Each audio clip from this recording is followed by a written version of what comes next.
Hi, Leah. Welcome to the Revitalized Womanhood podcast. How are you doing this morning?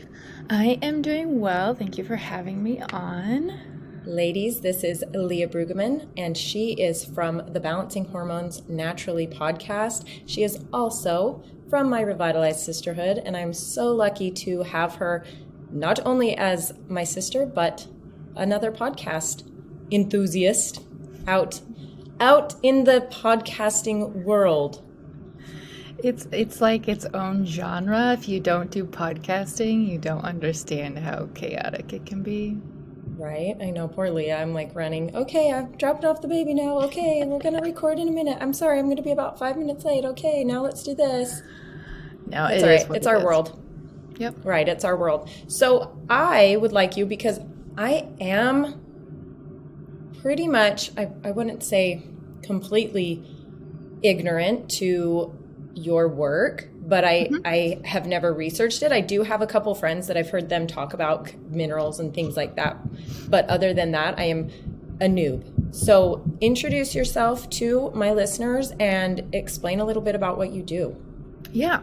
So I am a certified functional practitioner, which it's a really long, fancy word to basically be I am a health detective, but I specialize in hormones. And that's because I had a ton of issues with my hormones and my cycles and my periods. And when I started trying to figure out what was going on, I went the holistic route and I went to all the practitioners and the naturopaths and the doctors, and they all were just so very specific on like the one symptom I had going on, like the one issue. Like if you go, you're like, I have a thyroid issue. They're like, okay, let's run a thyroid lab and dig into that.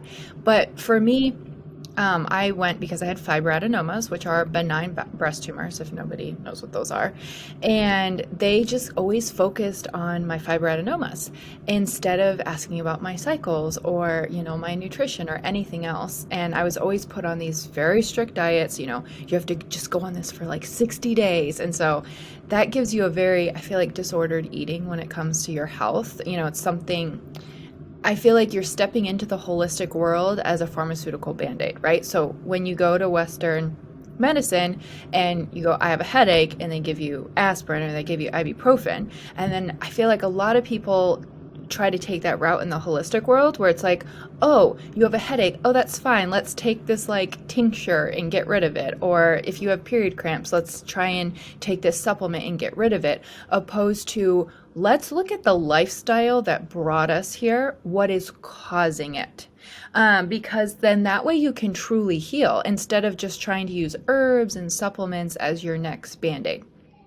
So when I was going to all these doctors, I was not seeing any results. And so at this point, I was just like, okay, I've had enough of this. And so that's when I started diving into health myself. And I didn't have a lot of knowledge at this point. I had gone to college for music, so going into health world was a very sharp turn to the left or the right, whichever direction. And I just started with the basics. I just started like trying to understand my cycle because at this point I was about to get married and I had really irregular cycles and really, really painful periods. And newsflash, did any of the doctors ask me about my periods or my cycle? No, they didn't. I would have been like, they're horrible. But it was just, they were very focused on the one thing that, again, I had gone to them for my fibroadenoma. So I guess it's just, it just depends on how different practitioner works. So fast forward to when I went through my training and I have painless regular periods. I was able to raise my progesterone. I was able to get pregnant and all of those things. And I saw that there was such a need for this because I started just talking about my story and I got all of these questions of people being like, wait a second, I have painful periods too. That's not normal. I can get rid of that. What's going on with mood swings? You can get rid of that. And I just was like, well, yeah, you just, some simple tweaks here and there can make a world of difference. So that's kind of how I started it. There was such a need for women to really understand their bodies as a whole instead of trying to like band-aid their way through hormonal symptoms, right?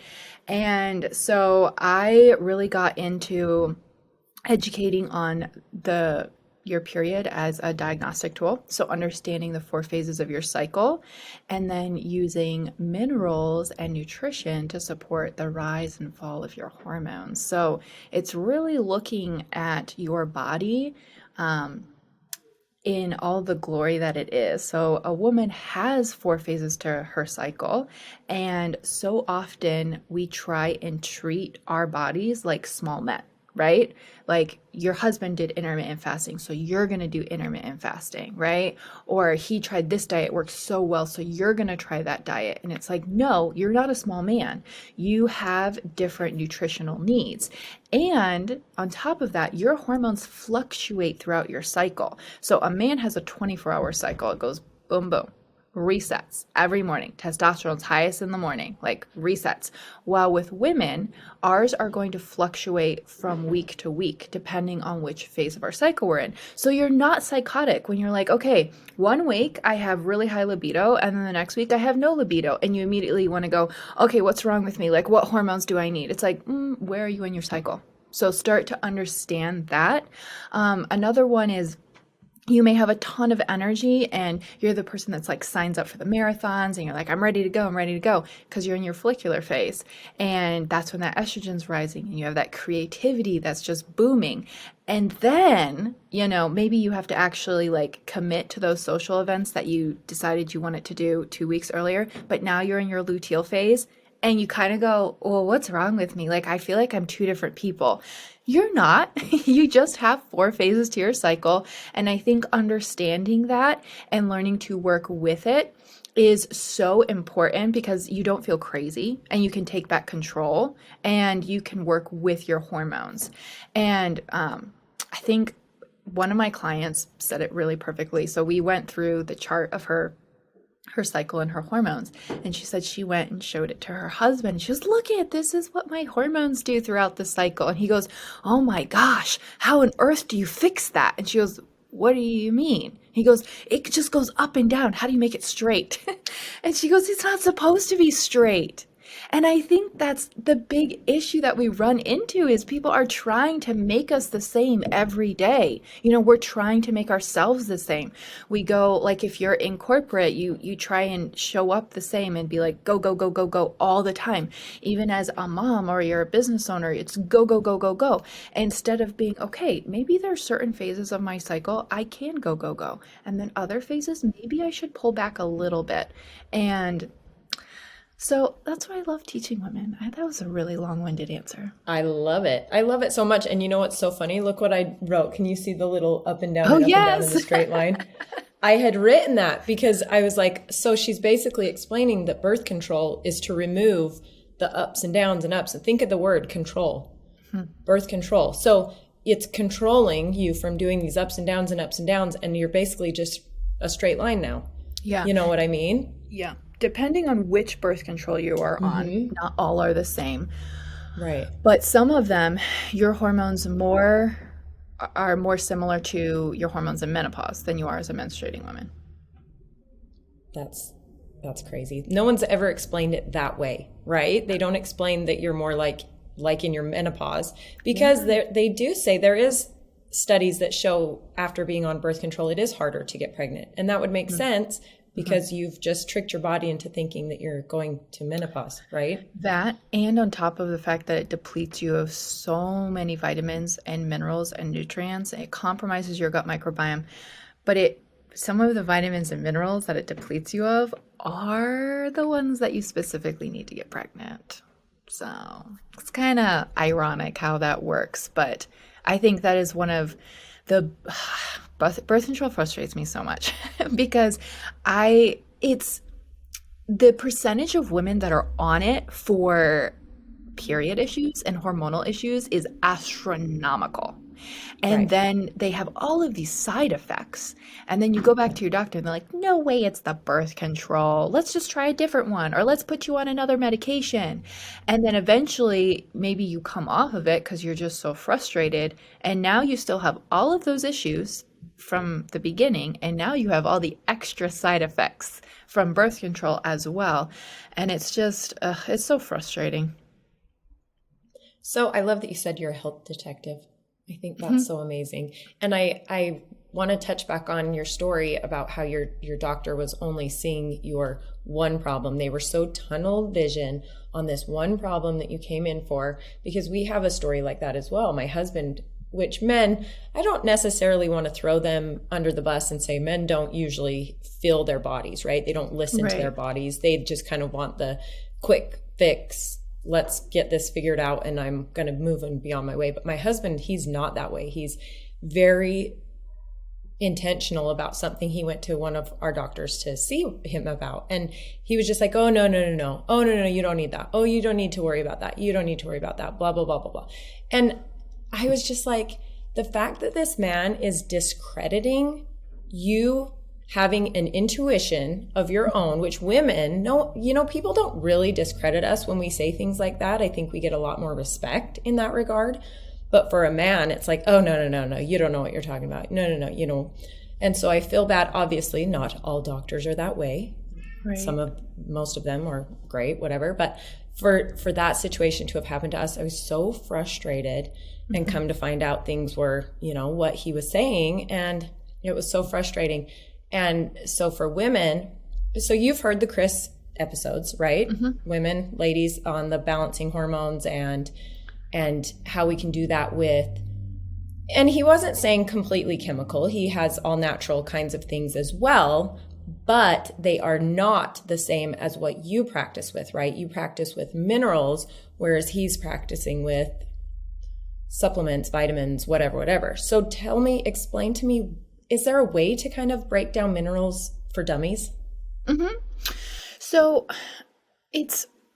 there's different schools of thought when it comes to working with practitioners and just people in the health space. And so I always tell people, like, you have to really tune in to like your voice of how you feel like you need to be treated.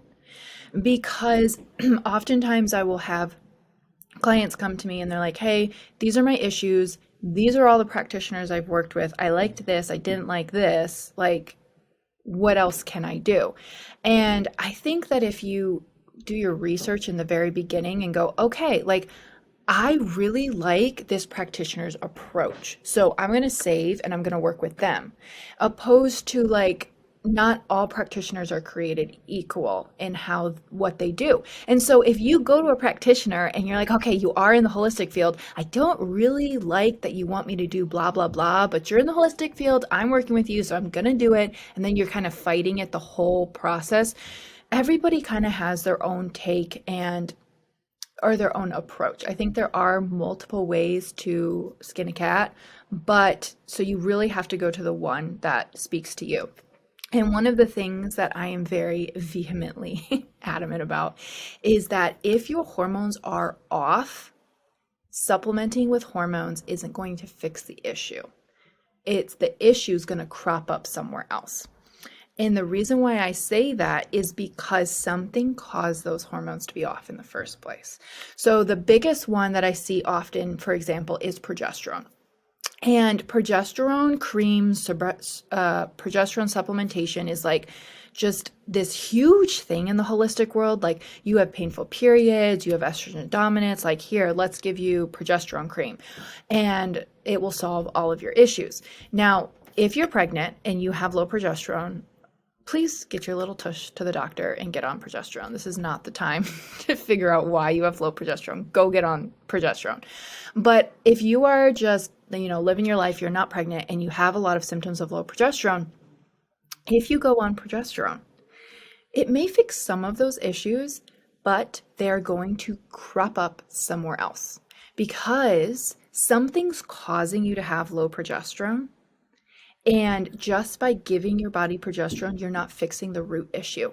So the low progesterone was your body saying, hey, red flag, something's off. And you go, okay, here's a Band-Aid. And then your body's like, well, that didn't work, so I'm going to try telling you another way. And so we keep putting on these little Band-Aids until all of a sudden you just wake up one day and you're like, what on earth is wrong with my health? And it's because we lost that listening to our body and stopped suppressing those symptoms. So yeah, I am a little polarizing on that aspect. I go down the different road, But I just don't find that progesterone supplementation fixes any issues. It just And what are the symptoms of low progesterone? Just so that you can relate this and make it really hit home to these women listening, and they're like, I wonder if I have that. And because you're about to say them, and I know a lot of women that are listening are going to go, oh yeah, that's me. Yeah. So low progesterone and high estrogen kind of go hand in hand. So some of the symptoms may be similar, but spotting before your period is really common. PMS symptoms before your period, bloating, constipation, like moody, anxiety, PMDD. Really bad period cramps, really heavy periods, really clotty periods, really long periods where you just never stop bleeding, really short luteal phases, so struggling to get pregnant. A lot of times miscarriages are caused by low progesterone as well. So it kind of like, covers everything there. That does. It covers, that's every woman listening to this podcast. Yeah. Well, the thing is that and that's why progesterone creams are just so often, like if you walk into a health food store and you were going to tell the person working there, like your symptoms, they're like, oh my gosh, I have the perfect solution for you. But here is there's so many things that can drive low progesterone. And that's where you need to figure out what your issue is. Like for some women, endometriosis is very closely related with low progesterone, but progesterone and cortisol, which is your fight or flight hormone, so the one that gets you to run from the bear, they are both made from pregnenolone. And now your body doesn't steal progesterone. It doesn't go, oh no, we need to make more cortisol. We're going to steal progesterone. But your body innately is trying to save you, right? So it's going to prioritize making cortisol. So if you are in a stressful situation, whether it's running from a bear or not, your body's going to prioritize making that cortisol to keep you alive. And even though you're like, I'm not running from a bear, Leah, maybe you have stress in your family life. Maybe you have stress in your work life. Maybe you just have stress. Maybe you are trying to lose weight, so you're chronically dieting. Maybe you have really bad stomach acid, and so you aren't absorbing your minerals, and so you are undernourished. That's a stress on your body. So all of these are stresses, even though maybe you aren't going through something where you can really go check mark. That's really stressful. And so oftentimes, this is one of the biggest causes of low progesterone. But even though I say stress, there's so many causes for the stress. So you really need to dig deep. And that's where I actually really do love minerals for that, because when you have low minerals, you aren't obviously nourished correctly. And America, sadly, is very overfed and undernourished. And you aren't what you eat, you are what you absorb. And so even if you're like, well, I feel like I eat really healthy, Leah, but I'm still bloated all the time, I don't have regular bowel movements, you aren't absorbing it well. So you're going to be undernourished. So that's where minerals can be really, really important, because we have to build your body up. Minerals are the spark plugs. They're the building blocks for everything. So minerals affect stomach acid, which is going to affect digestion of your food. Minerals affect how your cells utilize hormones. So again, spark plugs.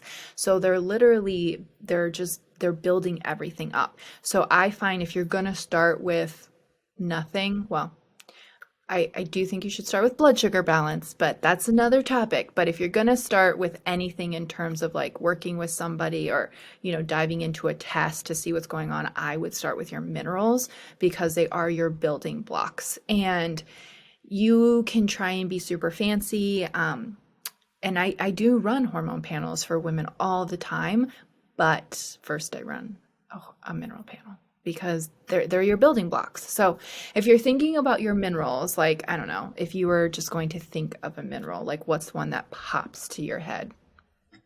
With me, magnesium or magnesium. Yep. That's because I actually take magnesium. It was very important to me after my baby, this last baby. And now I'm so scared to not take it. Yeah, it's your relaxation mineral. It's used in over 500 different enzyme reactions in your body. So And 78% of women in the US are deficient in magnesium. So, I also take magnesium.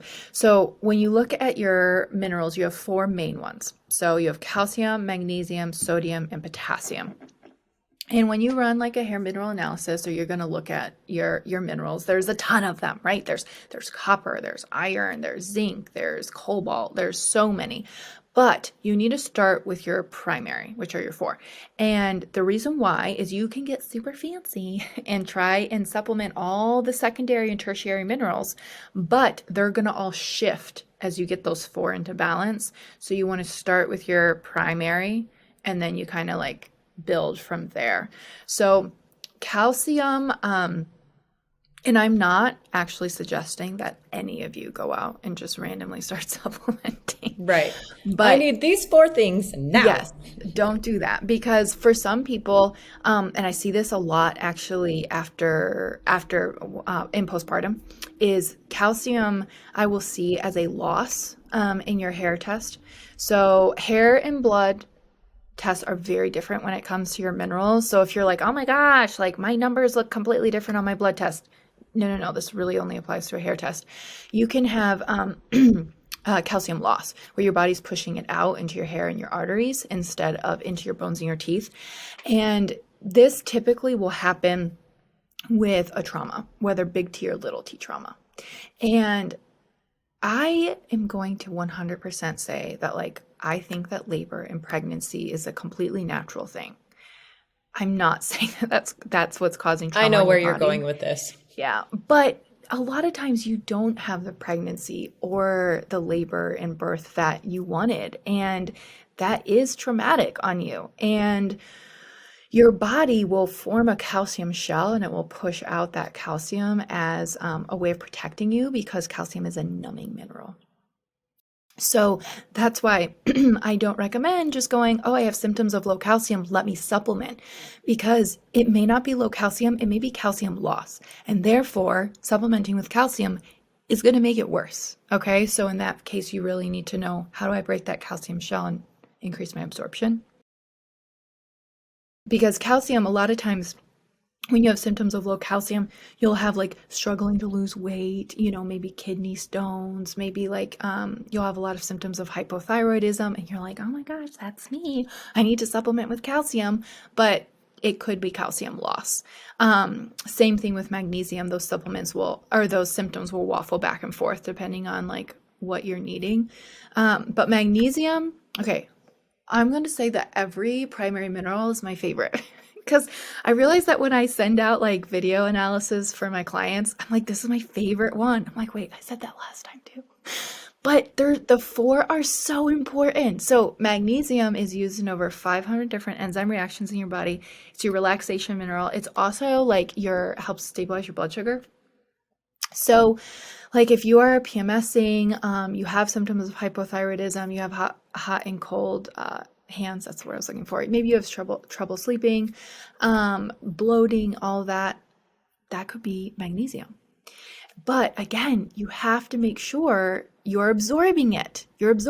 Now, this is where we're coming full circle here, okay?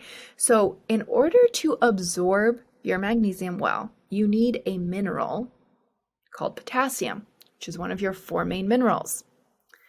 Now, a lot of women supplement with magnesium because they know that they're probably deficient. Most women are. And they're like, I don't notice a difference. That's because you need potassium to absorb magnesium. Potassium is your stress mineral. The more stressed you are, the more depleted it gets. So, have we all felt like we've come full circle now? Yes. Because you're like, why do I have low progesterone? And why am I stressed all the time? Oh, I need more magnesium because that's my relaxation mineral. But I'm stressed and that's depleting my potassium, which I need to absorb my magnesium. So it's like, I love labs. Like, it's like puzzle pieces, but you have to also take their cycle into account in their lifestyle and their nutrition. Like I have my clients fill out like this massive chart, and I'm like, tell me about your bowel movements. Tell me what you ate. Like, tell me your stress levels. Tell me what you do in your free time. Tell me about your health history. Like, have you had like any big traumas in your life? Like, tell me about all these things. And they're like, why do I have to tell you how many times I poop a day, Leah? because it is putting the puzzle pieces together. Okay. So potassium, your stress mineral, I mean, I just don't think you could eat enough potassium in the day. So you need to be getting in about 4,500 milligrams of potassium a day. So you really need to start with your food. People are like, what can I supplement? Like, yes, supplements come later, but let's start with our food. And if you think of a potassium rich food, what's the first one that comes to mind? Bananas. Yeah, they don't actually have that much potassium. So you're better off doing like coconut water or stinging nettle tea or leafy greens or avocado. So I do like a potassium smoothie. I'll do like coconut water, banana, avocado, spinach, and then protein because you need that. So that packs a punch of potassium. So I love that. But I also love getting in potassium with every single one of my meals. So I'm always like, okay, balance my blood sugar and then where's my potassium rich food? Because I know that I constantly need to be supporting my potassium because I have 2 kids. And so I know I'm stressed. So I'm constantly supporting my potassium. And potassium is the other fancy thing about potassium is that it sensitizes your cell to your thyroid hormone. So who has had all the symptoms of hypothyroidism and gone to your doctor and run a thyroid panel and they go, it's normal. Well, normal is not optimal. So, I mean, we'll start there. And most of them, unfortunately, don't run a full thyroid panel. But you get cellular hypothyroidism before you get glandular hypothyroidism. So that basically means, so everyone probably knows what insulin resistance is. Like your body produces insulin and your cells are like, what's that? And so your body keeps producing more insulin. It's kind of similar to cellular hypothyroidism. So when your calcium and potassium ratio is off, you will have a lot of symptoms of hypothyroidism, but it hasn't reached the glandular stage yet. It's because your thyroid is doing its job, but your ratios are off. You don't have enough potassium to sensitize your cells to the thyroid hormone. So this is often where I see women have a lot of these symptoms, but their labs are quote unquote normal. Right. And so I'm like, oh, let's run your minerals. Let's see what's going on there because we got to go below the surface. And that's why, especially with like autoimmune or hypothyroidism, I'm always like, okay, we need to talk about managing your stress, not like living a stress-free life because that's never going to happen. But how can we like constantly be emptying that stress bucket, like regulating your nervous system because you will never eat enough potassium to counteract that. So yes, we need to bring up the potassium, but yes, we need to learn to manage the stress and we need to learn how to like work that into your lifestyle. And that can be looking at your workouts too. Are you like a hardcore HIIT person? So I'm like, if you're a hardcore HIIT person and I'm looking at your minerals and I'm looking at your cycle and I'm like, okay, we're gonna have to change out these workouts. So this is why full picture again. And then my last favorite mineral, well, they're all my favorite, is sodium because sodium affects your stomach acid. So if you don't have enough sodium, then your stomach acid can be low, which means you're not going to be digesting your food well, which means your absorption is going to be really bad. And then on top of that, think about sodium and potassium as like the juice for your adrenals. So I love having clients do an adrenal cocktail every day. So you can do this even if you don't test, guys. Like I rarely tell you things that you can do like everybody can do without testing, and adrenal cocktail is one of them. So you can either buy it if you want. Jigsaw makes a great powdered one, or you can make it. So you can do 5 ounces of like freshly squeezed or organic orange juice, so you get your vitamin C. And then you do 2 ounces of full fat coconut milk. So you have your fat in there, and you also have potassium. And then I do a half a teaspoon of Celtic sea salt, not Himalayan peak salt. We don't like that. That's higher in heavy metals. So Celtic sea salt. And then I will do 1/4 of a teaspoon of cream of tartar, which also is high in potassium, ironically. Blend it all up. It kind of just tastes like a creamsicle. Can just take that in the morning and the afternoon. And I know some people are like, I took it and then I felt more tired. Make sure you don't overdo the orange juice and spike your blood sugar. And if that's, make sure you really keep it within those 5 ounces, and then also just take it with a meal. Okay, I'm going to have you like text that to me later on. Yeah. My question with sodium, what you were explaining just made me think, well, wait a minute. What about all these people that are taking heartburn medicine? So That's just totally depleting your sodium, right? I mean, is that basically getting in there and shutting down the natural things that's happening? Yeah. So heartburn is like a whole other pickle. So a lot of times heartburn isn't caused by too much stomach acid, it's caused by too little stomach acid. So you're not actually breaking down your food. And then I want to go, okay, why do you have too low of stomach acid? And one of the biggest culprits for this is H. pylori, which is a bacterium that resides in your stomach and lowers your stomach acid. And one of the most severe side effects is acid reflux. And I'm over here like, see again, Band-Aids, put you on heartburn medicine. And I'm like, okay, let's see if you have H. pylori. Let's look at your stomach acid levels. So there's always a culprit. There's always a culprit. You just need to dig deep enough. I'm so curious for us to dig even deeper to me, because I'm going to be an enigma for you. I just know it. So for me, not only the heartburn, but I mean, I don't get heartburn anymore when I'm pregnant. I get it horribly, but I don't get it anymore. But for me, I am allergic to the sun. We have found out this has come about since after my first baby. Anyway, so basically what happens is we travel a lot, right? And we go into these different countries in the different hemispheres that have lots of humidity. And for whatever reason, I don't sweat or something, right? So I develop horrible hives, like so horrible. You can't even imagine. And finally, my sister, who was a nurse, said, you have to take your histamine A and your histamine B. So when you're taking your Claritin, you also have to take your heartburn medicine so that you're getting both of those together. And I kid you not, after 2 years of spending so much time in Hawaii and feeling like a leper because my skin, I wanted to just peel it off my body, I finally listened to her, even though she'd been telling me, I'm like, you're crazy. That sounds so dumb. Acid reflux medicine for whatever. And it cleared up like instantly. So for your perspective, where does that play? Well, my question is it because you're not sweating? Was that the issue?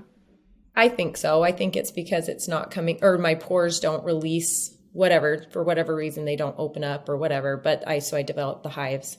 Yeah. So when sweating is one of your drainage pathways. So drainage pathways can get really stuck due to multiple things. So like drainage pathways would be like peeing, pooping, sweating.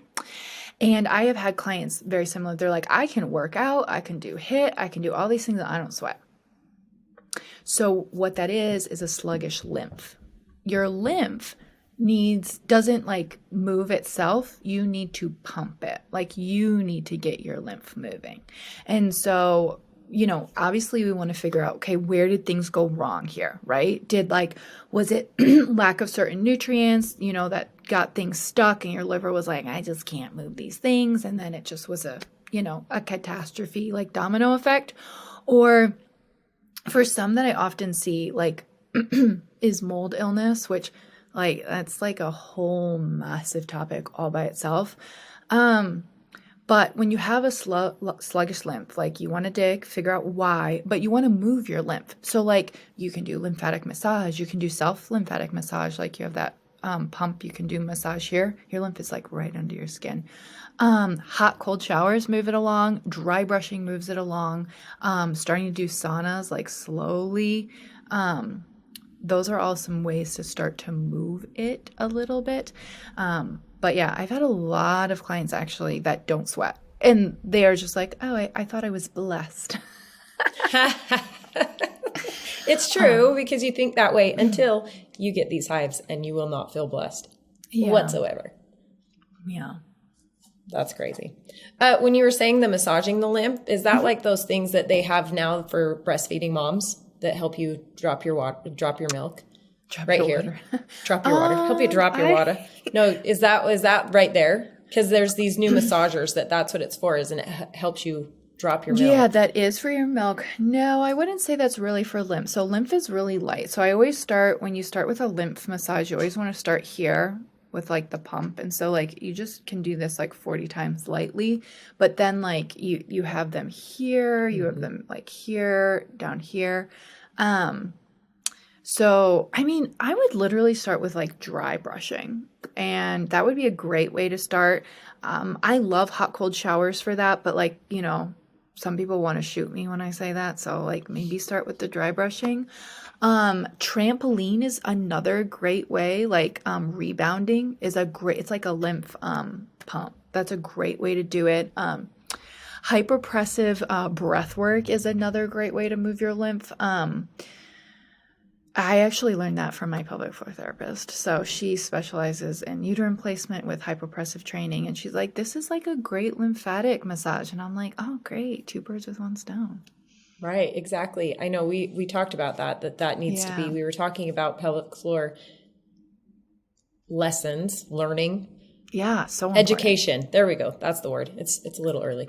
Pelvic floor education being part of our prenatal care, women. This is, we need to like sign a petition or get something going. Right, tell these healthcare providers, tell the insurance companies. This is something. Lactation knowledge is not the only thing that we're missing that doesn't happen, in the hospitals and whatever. That's probably maybe more of a midwifey type thing, but I haven't experienced that. But yeah, I totally agree that pelvic floor education is so important. So important. Not only just for when we're having babies, but for afterwards. Like you've got to have that. Period. Like if you're just a woman, I think that you should do pelvic floor therapy at some point. Absolutely. Totally agree. I love that you were saying that it's the root. We have to get to the root of the problem for all of these scenarios, all of these situations, because that's anything in our life. You have to get to the root of it. Think about if you have, so I was just listening to Ryan's Friday Field Notes, this last one, and it's about anger.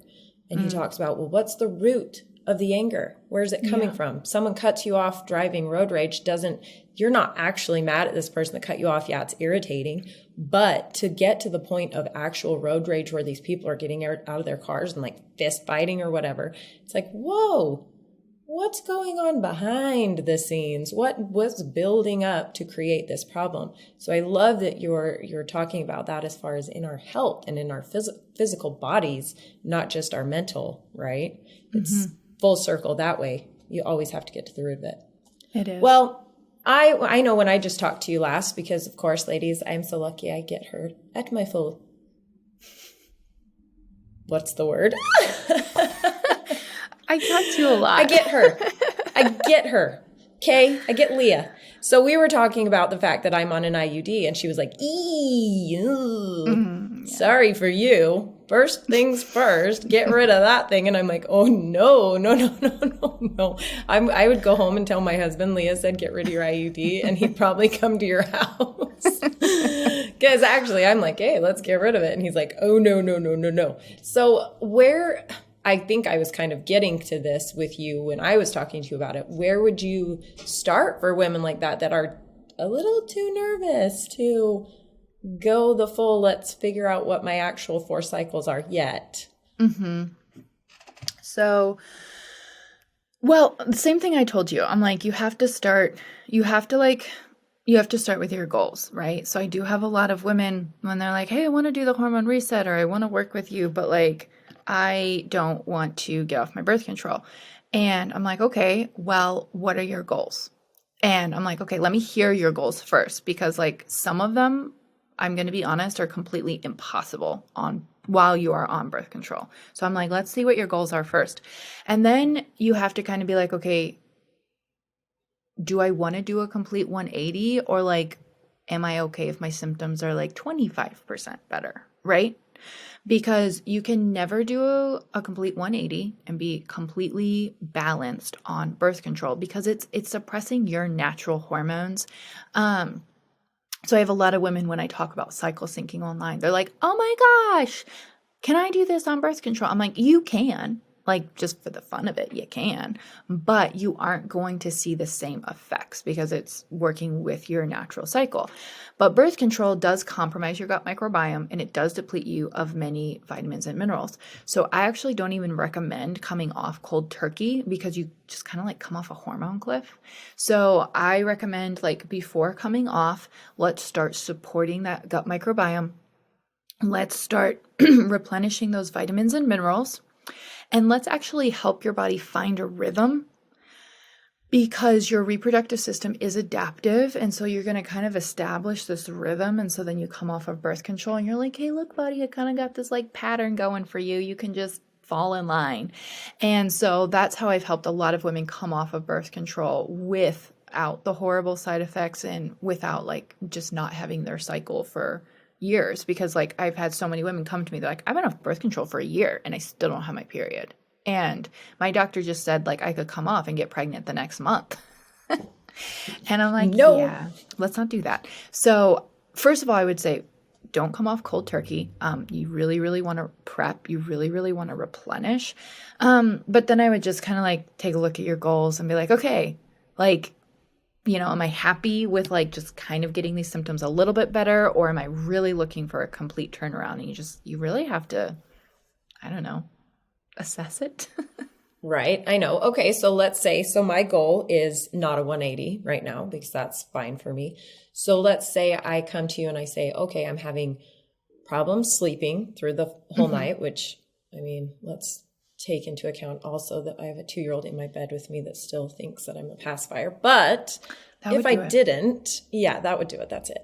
So if I didn't, let's think like that. What would you suggest? To I would just start with your minerals. Yeah. Because there's a lot of minerals that have to do with insomnia. And then also this would be related to birth control. Liver can have a lot to do with insomnia, especially like if you're waking up between 1 and 3. Liver has a lot to do with anger.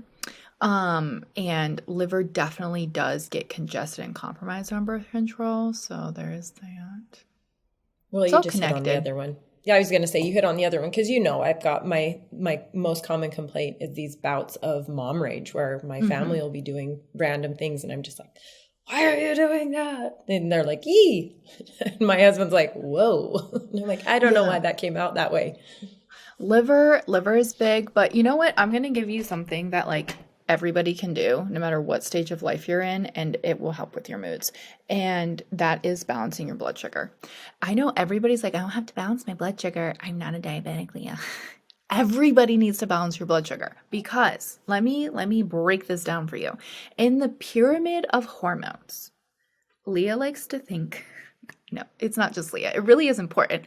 Like blood sugar is like the foundation. You cannot balance your sex hormones without balancing your blood sugar.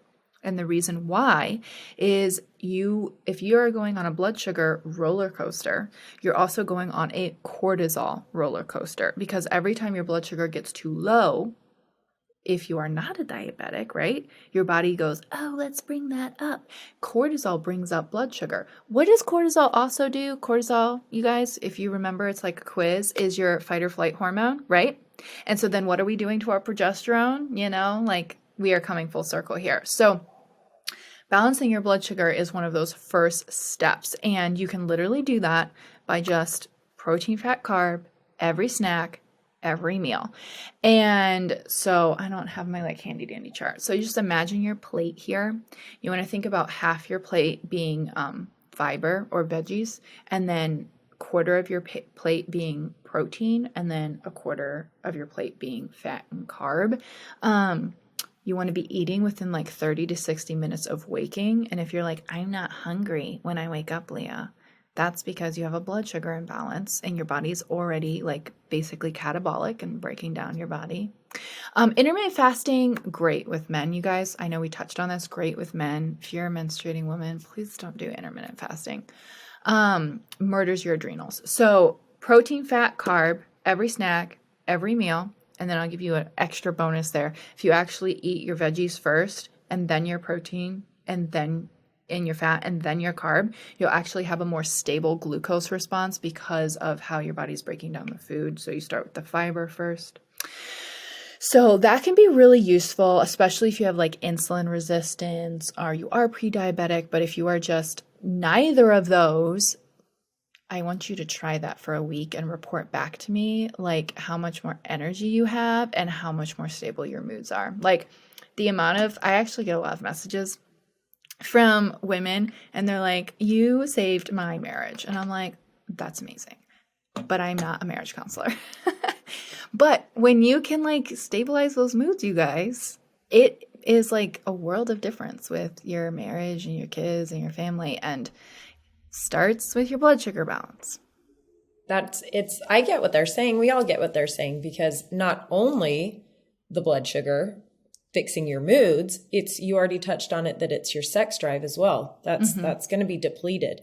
And I think women, even if I can acknowledge the stress. I can acknowledge what stress factors are, but there's also stress factors underneath that none of us even know are happening. Like we don't know that it's being triggered in our subconscious, even though it's happening. Our body knows, but we don't know. We might not think in our brain, well, this isn't stressful. Well, it probably is, because something's going on that's actually happening. So you have to tap into, we have this in our core categories, beliefs, right? We have to tap into what you're doing for yourself as far as spiritual, emotional, mental wellness, right? You have to fill your own cup. You have to do your journaling, or you have to do affirmations, or you have to do, these are ways to, sitting in your car for 10 minutes in complete silence.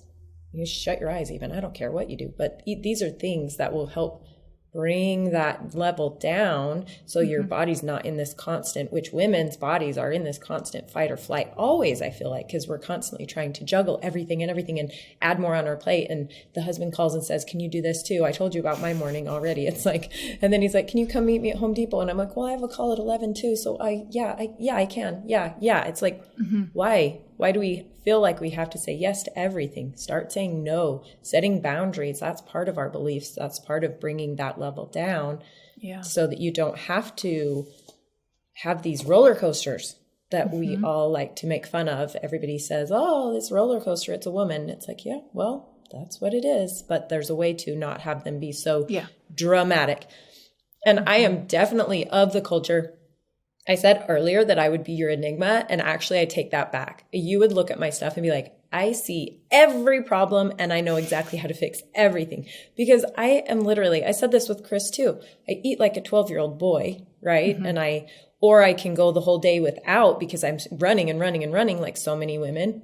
Or the bites of food that I'm getting is like what's left over on my toddler's plate that I'm cleaning up. And I'm like, okay, I'll just finish this hot dog. Thank you. Or this macaroni and cheese, which are like horrible, And so everything that you're talking about, I sit and I'm like, yeah, that's totally me. And what makes me not take that next step to fixing it, right? It's like, here's Leah, here's Gina, here's the answer to the problem.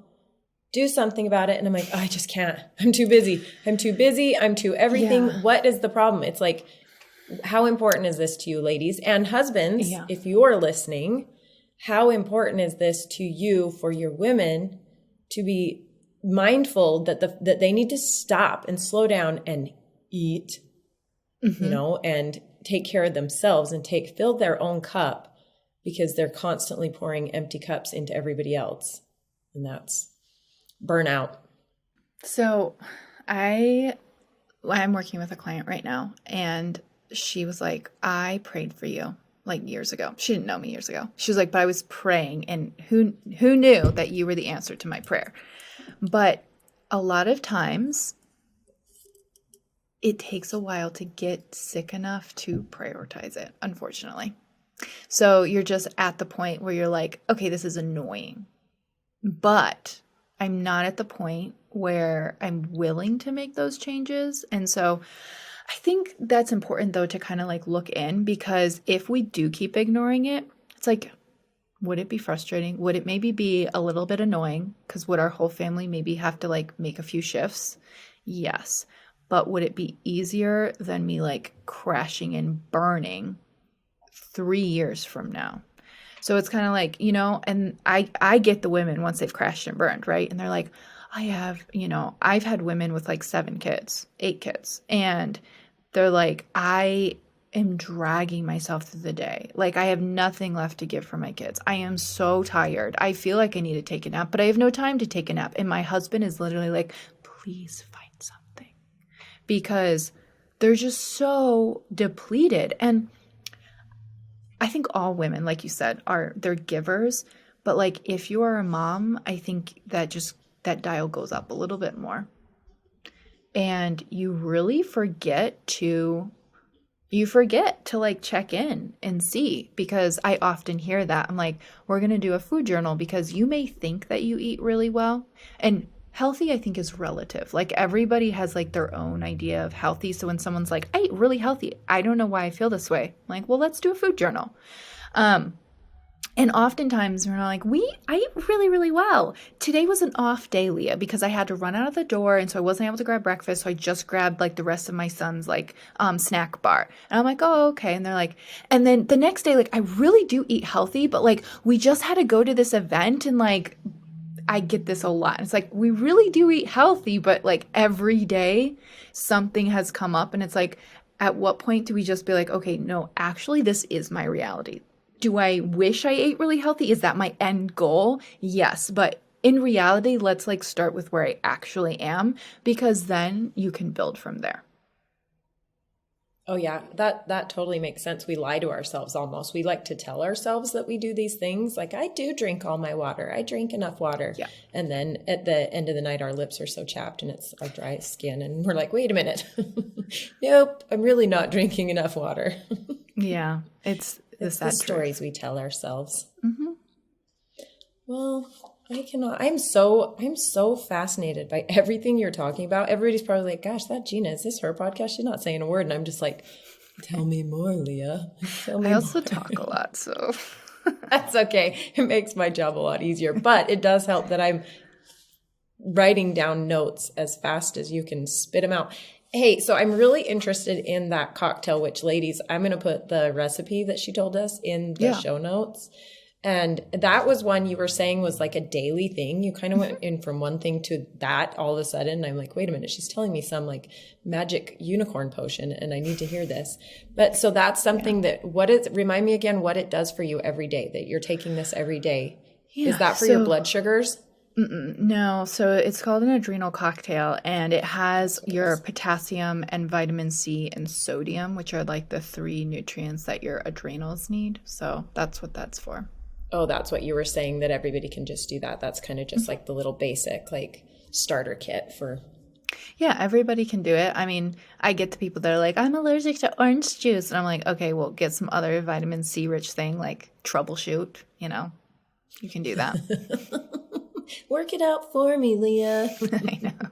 I can't do anything for myself. It is funny, though, how often that happens. Like, I'll be like, oh, you guys, this is really great for estrogen if you have a raw carrot a day. They go, I don't like carrots. And I'm like, okay, let's figure out something else. You just said eat a carrot a day. And I'm like, eat a carrot a day. I'm like, quick fix, carrot. And I love that you put avocado in your smoothies, because guess what? That made me instantly go back to Portugal. I was like, oh, she's like Portuguese. They put avocados in their smoothies. Do they really? Mm-hmm. It is really good, though, like the texture. Cultural thing. I know. I remember the first time and I'm like, ew. But then you're like, wait a minute, I love avocados. And it does. It just gives it that really creamy texture. Yeah, it does. Well, ladies, I hope you were as blown away as I am with Leah, because she's here for you. She's here for me. And I'm so excited to keep learning more about this. We might have to do another episode. Actually, I know we're going to have to do another episode, because I want to talk more about like copper, and because isn't copper big on, postpartum, but also on, isn't it really big on health? Like as far as staying healthy, like your immune system, is that copper? Is that what I'm thinking of? No. What's the thing that people spray on their faces? You lost me. Okay. Now I'm going to have to find out from my friend and then write to you about it. Yeah, tell me. But no, copper is really big for like anxiety and depression and skin issues. Yeah. And so I see a lot of it postpartum. I see a lot of it post-birth control. I just see a lot of it. Well, okay, you're welcome. We're going to have to do another episode all on copper. Thanks, lady. I appreciate you. Appreciate You're you being welcome. here with me. Thanks for having me on. Oh, hey, where I told you gals, I told you what her podcast was. What other links would you like them to be able to come find you and chat with you? You can chat with me on Instagram. So it's just Leah, Leah_Bruegg. It's pretty much where I'm the most active. Awesome. And her podcast. Yes. Come listen because it's hormones naturally. Are you on all the platforms? Mm-hmm. Yeah. On all the platforms. Okay. I really appreciate you. Thank you so much for being here. Thanks for having me. See you later.